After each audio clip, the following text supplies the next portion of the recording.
Il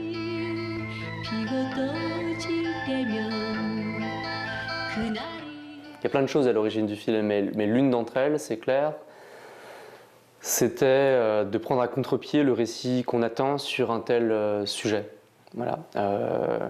Pas pour l'envie de déstabiliser, je pense pas, mais parce que je pense que moi, perso, ça me saoule, ou ça m'a saoulé de voir des récits souvent les mêmes sur ces questions, pas forcément de l'adoption, parce que j'ai pas vu tellement de films sur l'adoption, mais sur la question plus générale peut-être du personnage qui retourne aux origines, du pays des origines, les clichés que ça véhicule, même en dehors même de la fiction, la façon dont les gens pensent ça. Moi, je me rappelle, moi, la première fois où je suis allé au Cambodge à 25 ans, tous mes amis me disaient « Ah, tu fais ton retour aux origines, tu fais ton retour aux racines ». Et le fait que tout d'un coup, avant même que j'ai voyagé, on plaque sur moi quelque chose qui était déjà stabiloté et prévisible et du coup un peu décevant, m'agaçait fortement. Et même si ça avait, à la fin, et je le vois, quelque chose de l'ordre du retour aux origines, les choses étaient beaucoup plus complexes que, que l'image un peu cliché qu'on en avait. Et donc, raconter un film qui essaye constamment de prendre à revers ces attentes-là, m'aider de la personnalité d'un personnage qui, précisément, refuse à chaque fois d'être là où on l'attend, et dès qu'elle sent une espèce de pression à essayer qu'on essaie de lui mettre une étiquette, qu'on essaie de la fixer à une place unique, ne supporte pas ça et déborde du cadre, pousse des coudes et renverse littéralement la table. Vous voyez ce qu'on appelle le déchiffrage en musique? C'est quand on joue une partition pour la première fois sans l'avoir étudiée avant. C'est pas facile parce qu'il faut savoir analyser la situation en un seul coup d'œil, évaluer les dangers et paf, se jeter à l'eau. Mais t'es musicien? J'étais, mais c'est pas ça dont je veux parler. Il y a des signes partout qu'on voit pas parce qu'on sait pas les reconnaître. Mais si on apprend à les lire, on peut les saisir quand ils apparaissent. Quels signes? La peur, par exemple. Tu veux voir?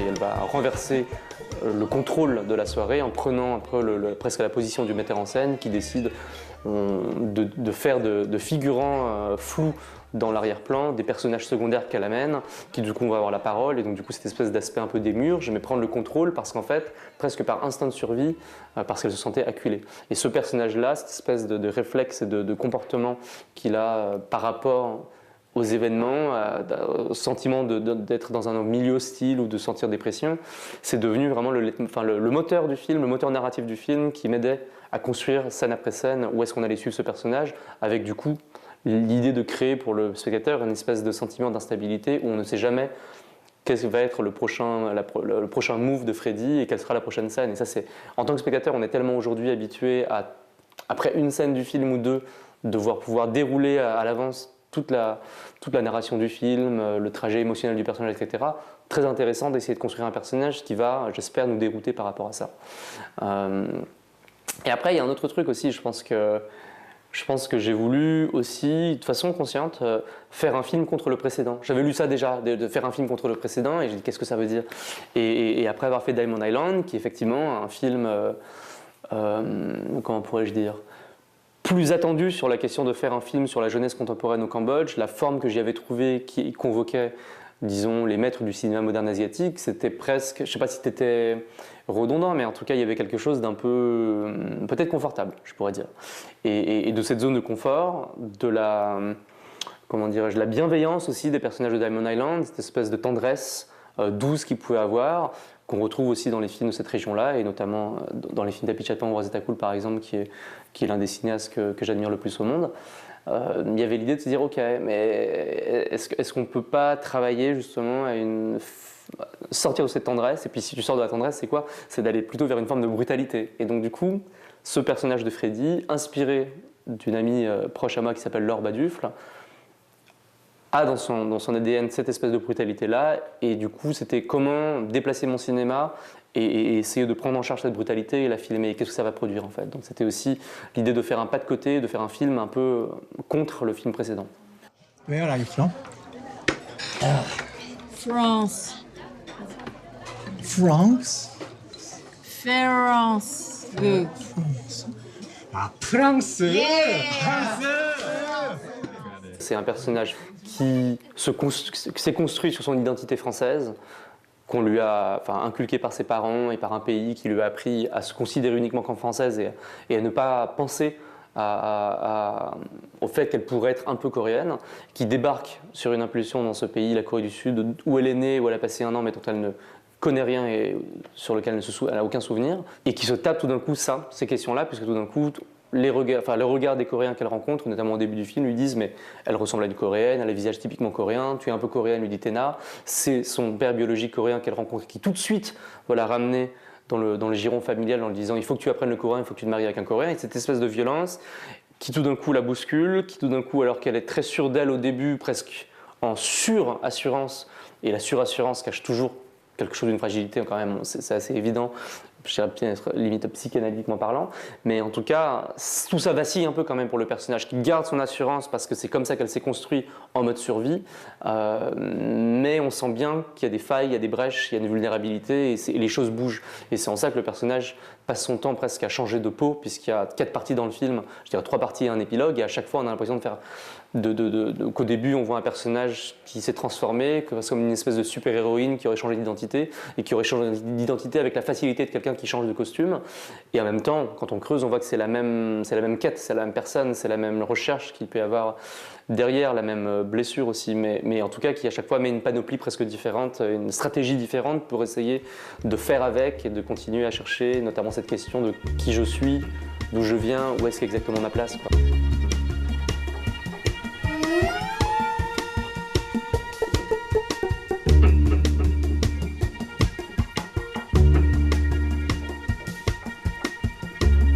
On peut penser aussi à Océane et à Myriam Mambo dans la partie 2. J'avoue que moi, je ne me rappelle même pas si j'y ai pensé. Mais on me le dit souvent, en fait, Myriam Mambo pour la partie 2.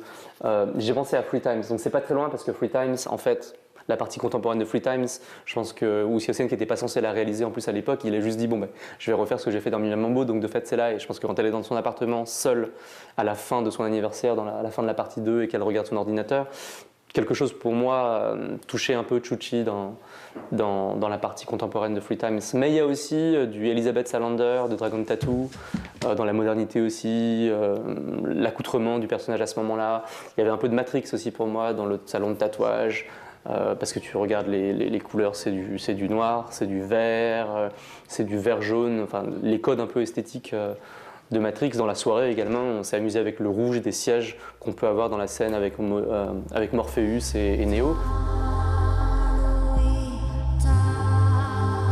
Cette partie 2, mais en fait on pourrait l'extrapoler et je pourrais parler des autres scènes, c'est constamment des influences de plein de pays différents, de plein de genres de films différents, complètement cachés parce que je pense pas que les gens en voyant le film ils pensent à Matrix ou ils pensent à Fincher.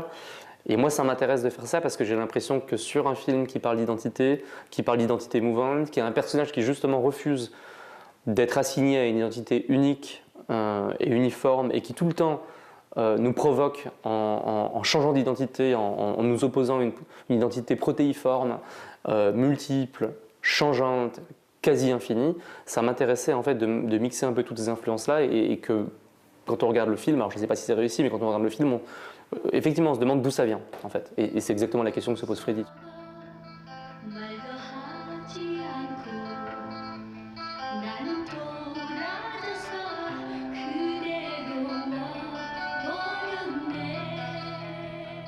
Le choix de choisir une actrice non professionnelle pour jouer Freddy est loin d'être comment dirais-je, un choix de départ presque pensé, parce qu'en fait le personnage tel qu'il est écrit, il est tellement dur à jouer, il demande vraiment d'avoir une technicité d'accès à des émotions très extrêmes, souvent opposées, et demander un truc quand même performatif compliqué, qui est que la comédienne doit souvent passer d'une émotion extrême à une autre à l'intérieur de la même scène, voire souvent à l'intérieur même du même plan.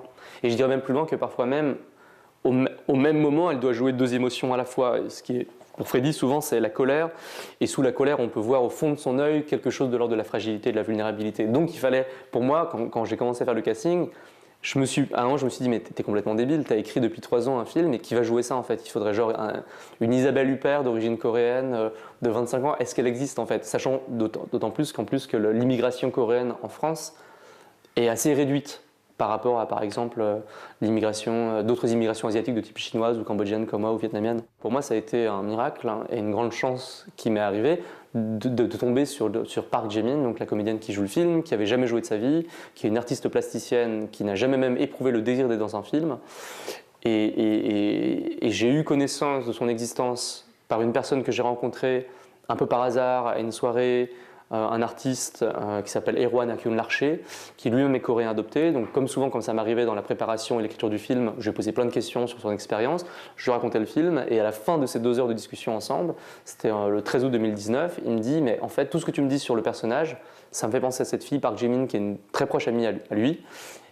Elle n'est pas adoptée, elle est née en Corée, arrivée en France à l'âge de 9 ans avec ses parents coréens, mais tout sur, comment dirais-je, la colère du personnage, l'espèce de puits aussi de noirceur dans lequel elle peut parfois tomber, la vitalité aussi du personnage, l'énergie qu'elle peut avoir, la générosité qu'elle peut avoir dans certains moments. Tout me fait penser à elle. Et donc évidemment, j'étais intrigué, je l'ai rencontrée et ça l'a fait. Et après l'avoir convaincue de faire le film, ce qui n'était pas évident parce qu'elle n'avait pas envie, ça a été incroyable de trouver quelqu'un qui n'avait jamais joué et qui avait ce don, je pense, de jeu. Notamment de ce que je raconte, ça veut dire la possibilité d'avoir accès à des émotions extrêmes très vite, ce qui pour moi est quelque chose comme une continuation de son travail d'artiste plasticienne, où je pense qu'elle fait ça dans ses œuvres, sur les toiles et sur les sculptures, et que là elle utilisait presque son corps comme outil de travail pour exprimer ça. C'est différent, mais au moins il y avait un socle commun, quelqu'un qui ne triche pas et qui vraiment peut, comme Freddy je dirais, sauter à pieds joints dans le vide et voir ce qui se passe. Et pour ce rôle-là, pour moi, Jimin, elle fait autre chose. Ça veut dire évidemment qu'elle va chercher en elle, de toute façon tous les acteurs de génie font ça, mais c'est un vrai rôle de composition parce qu'il faut composer 4 personnages successifs qui sont différents. Il faut jouer le passage du temps. Pour moi, ça en fait une grande actrice parce qu'elle a réussi à faire ça avec un entraînement qui était assez court et un tournage qui est très intense parce qu'assez court aussi. Donc non, c'était une grande chance de la rencontrer. Sorry, I didn't see you. May I help you? Did you make a reservation? What are you listening? It's Korean music. Can I? Yeah, of course.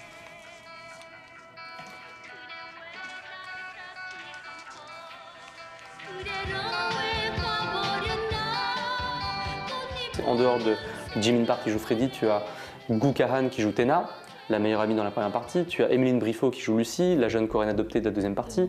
Le garçon qui joue le copain coréen Keke, qui est un type qu'on a trouvé sur Instagram, qui est un tatoueur. Les 2 femmes qui jouent les employés du centre d'adoption, la première, plus âgée dans la première partie, est une professeure de français. Donc c'est pour ça qu'elle était francophone. J'ai ici votre dossier d'adoption enregistré dans notre système. Ceci est une copie. J'ai adoré la diction la volonté de parler parfaitement comme ça, le français, d'un côté presque anachronique. Et la jeune fille dans le centre d'adoption de Jeonju à la fin, avant la rencontre avec la mère, est une vraie employée du centre d'adoption qui a travaillé 4 ans là-bas et qui a été un peu ma consultante par rapport à ces questions-là. Et il y en a d'autres encore dans le film. Et par contre, en phase 2, il y a des acteurs ultra professionnels, que ce soit les acteurs francophones comme Ludo de Langsin ou Johan Zimmer qui joue Maxime, ou que ce soit des acteurs coréens, dont des pointures ultra connues en Corée, comme l'acteur qui joue le père, Oh Gwan-lo, qui est un habitué des films de Park Chan-wook, ou Kim Sun-young qui joue la tante, qui est limite la plus grande star, enfin littéralement la plus grande star du film. Et d'avoir du coup ces espèces de rencontres avec des expériences de jeu complètement différentes, des façons de jouer complètement différentes, des techniques et des endroits de jeu. Ça, pour le coup, pour moi, on est dans le cœur esthétique du film, de vouloir marier plein de choses un peu hybrides et différentes et de voir qu'est-ce qui se passe. Et notamment sur cette question du naturalisme, de fait, quand tu joues avec des acteurs non professionnels, les défauts presque de jeu, leur inconfort à jouer, c'est ça que tu chopes. Comme un documentariste, on revient aussi à la question du documentaire. Et j'avais vu par exemple Énorme de Sophie Le Tourneur, où elle prend Jonathan Cohen et Marina Foïs, et tous les gens avec qui ils jouent sont des gens vraiment qui jouent leur propre rôle, et ça crée une bizarrerie qui pour moi est très poétique. Et pour moi, voilà, ça rejoint vraiment le thème du film, qui est une personne née en Corée qui ne connaît rien de ce pays, et qui y retourne, et ça crée presque une espèce de réaction chimique, et on est là pour observer ce que ça peut être. Gift. 이게 뭐예요? Dis-lui que j'en veux pas de son cadeau. Open. I have a boyfriend in France. Pourquoi tu lui dis ça? C'est même pas vrai. 제가 좋아한다고. On pourrait dire que Freddy a un rapport quasi pathologique à l'attachement et au détachement qu'elle peut avoir avec les personnes qui l'entourent. Parfois j'entends que les gens disent elle ne sait pas aimer, moi je ne suis pas d'accord. Je pense que c'est un personnage qui aime, qui aime aimer aussi. Et la première scène du film, elle raconte ça, elle raconte un crush amical qu'elle peut avoir avec cette jeune réceptionniste, comme si tout d'un coup elle avait élu cette jeune personne comme étant sa nouvelle meilleure amie. Donc elle a ce côté démiurge de décider un peu des choses et de, pas manipuler, mais en tout cas d'être en contrôle des choses. Mais je pense qu'il y a beaucoup d'amour dans ce geste-là. Mais par contre, le personnage est traversé par quelque chose que j'appellerais un rapport à l'addiction.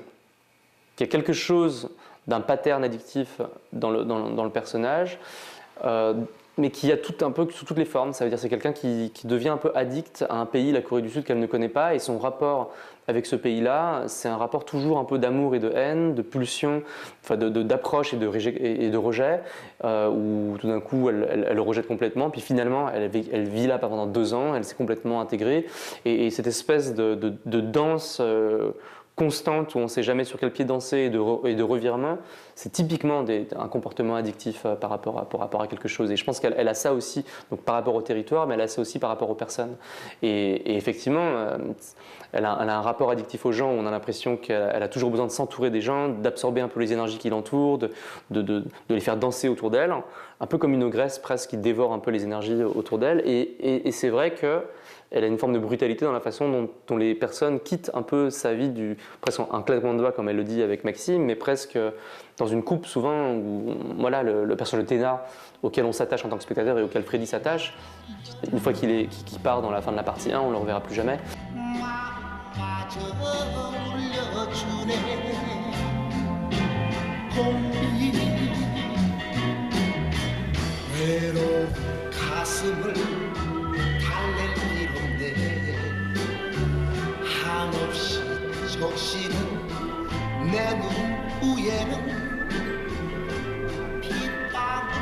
T'es une personne très triste.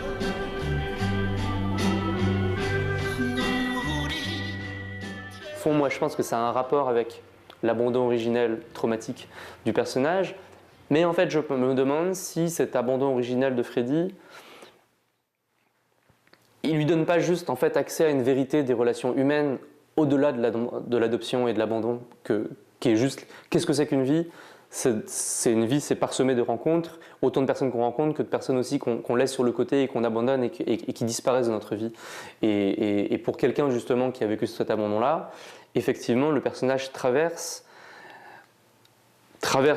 une foultitude de personnages secondaires qu'on finit par larguer les uns après les autres, comme des amarres en fait, et comme si petit à petit c'était un trajet vers l'émancipation et la libération.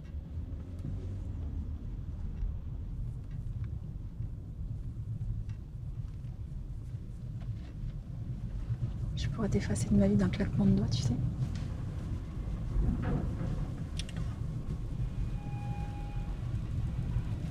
Je pourrais t'effacer de ma vie d'un claquement de doigts.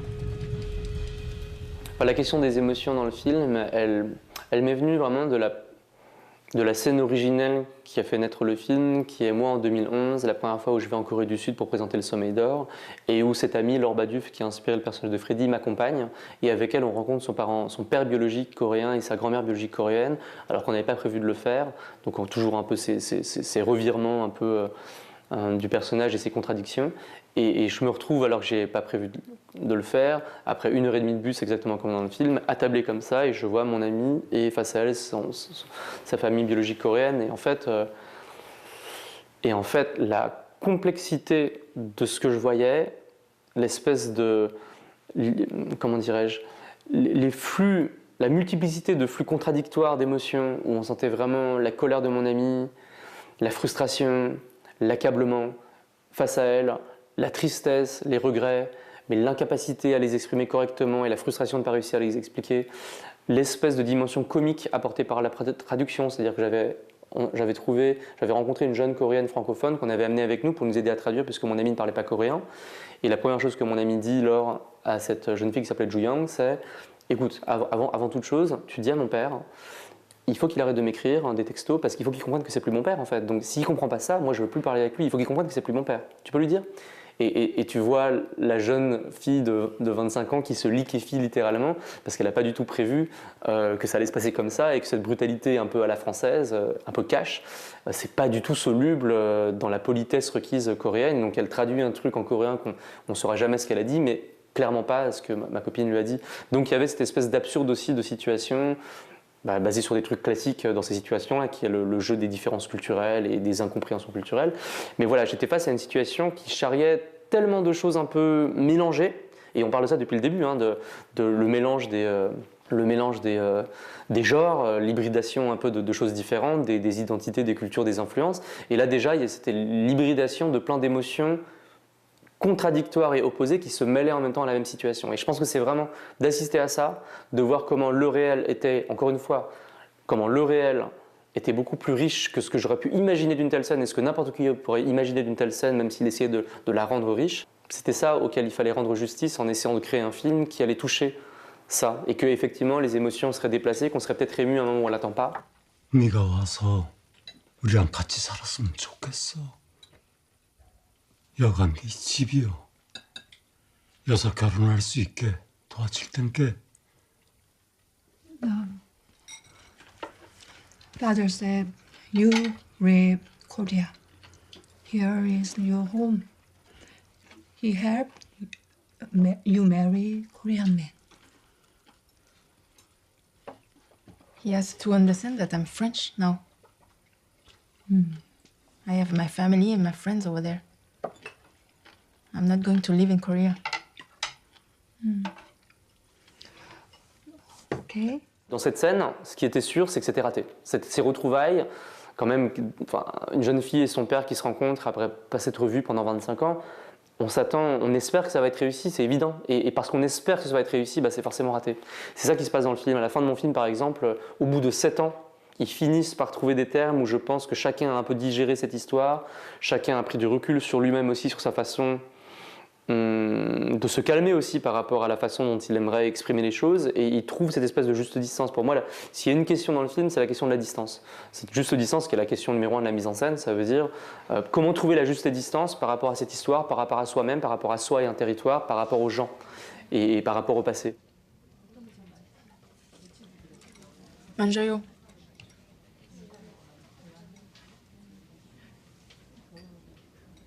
만져요.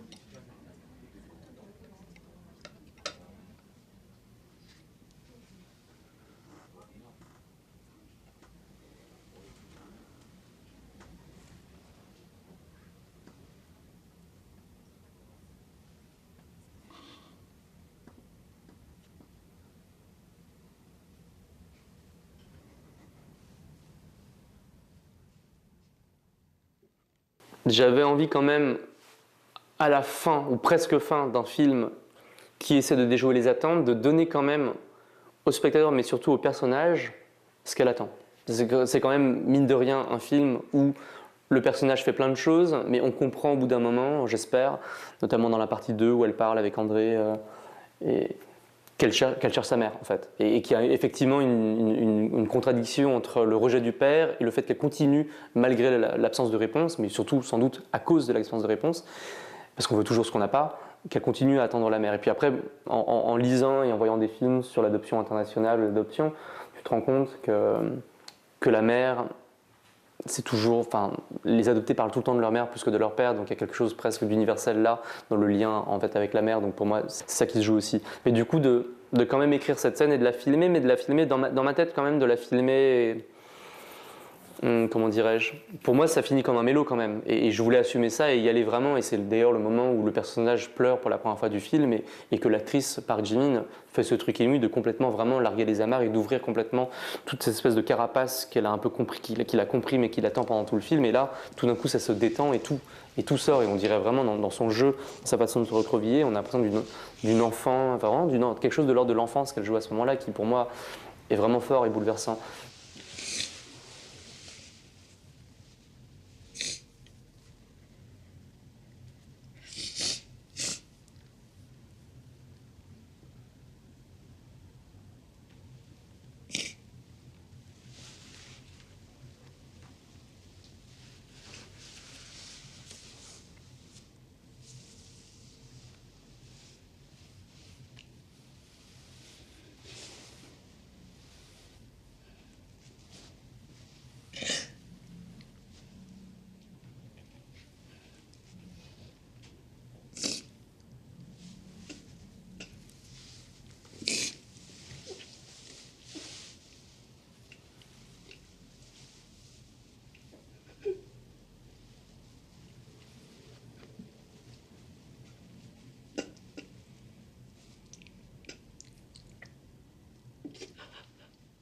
Et après, dans l'épilogue, pour moi, en fait, c'est pas un faux mail que la mère donne. Alors après, c'est sujet à interprétation et on peut y voir ce qu'on veut, hein, ou ce qu'on peut, parce que ça n'est pas raconté. Et c'est par ailleurs nourri du réel. Ça veut dire c'est vraiment ce qui est arrivé à mon amie Laure Badufle, qu'elle a rencontré sa mère une seule fois, que sa mère lui a donné un mail. Elles ont correspondu une fois chacune, donc le mail était réel, c'est pour ça que pour moi le mail est réel. Et au bout de 10 mois, le mail n'existait plus. Et la question de savoir pourquoi le mail n'existe plus, en fait, mon ami n'a pas la réponse. Donc le film n'a pas la réponse non plus. Est-ce que c'est la mère qui à un moment a eu peur que sa nouvelle vie soit détruite par la révélation qu'elle avait eu une fille et qui a décidé à un moment de détruire son mail? C'est possible. Est-ce que parfois ça peut arriver pour les mails coréens? Est-ce que, étant inactif pendant un certain nombre de mois, il a été supprimé? C'est possible aussi, mais en tout cas, voilà, il y a quelque chose d'empêché à ce moment-là.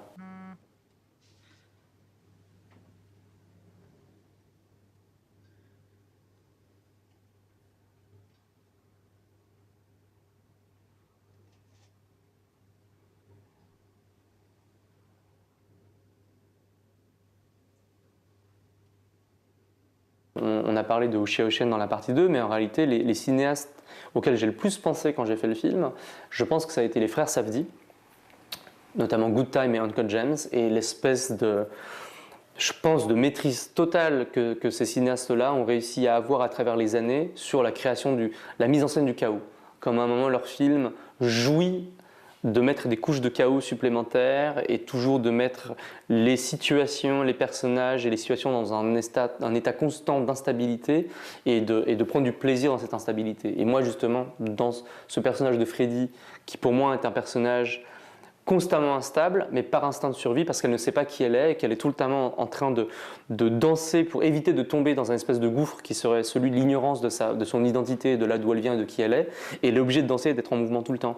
Et donc j'ai pensé au cinéma des frères Safdie, j'ai pensé au cinéma de Scorsese, qui pour moi, en fait, beaucoup de personnages scorsésiens, et notamment de sa période DiCaprio, tous les personnages vont extrêmement vite, parce qu'en fait, ils doivent à la fois conjurer l'imminence de la mort et le néant que ça représente.